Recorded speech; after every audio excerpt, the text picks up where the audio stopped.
Hello student, अगर कोई planet सन के अराउंड एलिप्टिकल पाथ में रिवॉल्व कर रहा है तो इसका जो एरियल वेलोसिटी होता है वो इक्वल टू होता है angular momentum of the planet divided by 2m where m is the mass of the planet. इस रिलेशन को कैसे हम फाइंड आउट करते हैं उसे हम समझते हैं, राइट। ओके, तो टाइटल क्या है? Areal velocity of a planet revolve around the sun in elliptical orbit, right. इसको लगाने के लिए हमें पास दो चीज़ें होनी चाहिए। एक तो एंगुलर मोमेंटम का कॉन्सेप्ट क्लियर होना चाहिए।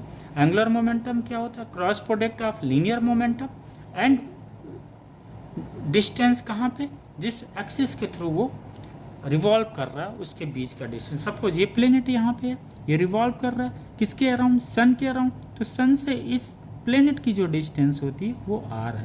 यहाँ पे एलिप्टिकल पाथ है लेकिन हम अज्यूम करते हैं कुछ सर्कुलर है और ये 90 डिग्री का एंगल बनाता होगा। ये जो v है इसका क्या हुआ? लीनियर मोमेंटम क्या हो जाएगा? mv हो जाएगा प्लेनेट का, राइट। तो ये एंगुलर मोमेंटम क्या होता है? Cross product of linear momentum and distance. तो ये पी आर साइन 90, ये 90 मान लिया जाता है, राइट। जैसे सर्किल में क्या होता है? सर्किल में ये घूम रहा है तो हमेशा 90 ही रहता है। एलिप्टिकल में भी उसे 90 ही मानते हैं। तो इसकी वैल्यू कितनी आएगी? P R. पी यहाँ पे है? लीनियर मोमेंटम है, मास इनटू वेलोसिटी, ये यहाँ से आ गया, राइट। अब हम करते क्या है इसको? हमें कुछ नहीं करना, हमें ये करना dt टाइम में बहुत स्मॉल डिस्टेंस वो जो है प्लेनेट यहाँ पे लीनियर डिस्टेंस ट्रेवल कर रही है, कोई कर्व डिस्टेंस नहीं है, राइट। सर्कुलर डिस्टेंस भी नहीं है, एलिप्टिकल डिस्टेंस भी नहीं है, बल्कि dt टाइम में एक बहुत छोटा सा जो है लीनियर जो है वो प्लेनेट ट्रेवल कर रही है। ओके, तो हमें क्या मिला? ये सपोज यस मिल गया यहाँ पे। इसको हम क्या करेंगे? हाइट मान लेंगे इसको। और ये क्या है? आर, बेस है। हमको पता है area of triangle, area of right angle triangle क्या होता है? हाफ बेस इंटू हाइट होता है। हाइट कितनी है? ये यस है।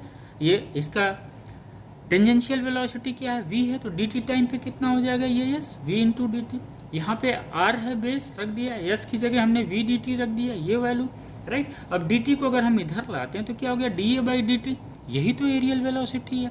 अगर हम v को ओमेगा के फॉर्म में लिखते हैं तो v equal to r omega. ये कितना आ गया? हाफ आर स्क्वायर ओमेगा आ गया, राइट।